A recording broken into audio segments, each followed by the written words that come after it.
Oh well, I hear of the favorite guaco bush. It's good to cool the body. The woman tongue must have been gifted.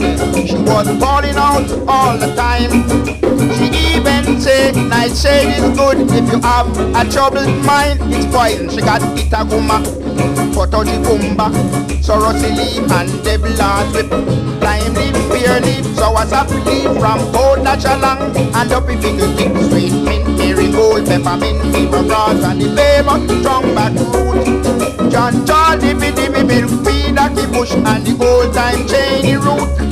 She got black bush, elder bush, black pepper bush, poor man friend, donkey weed, pepper elder, oil mint, tears, consumption feed, rapambara and sarsaparilla, the man Congo tongue, Bim Zaga, and the late revival weed. In fact, the only one that she never had was the wicked ganja weed.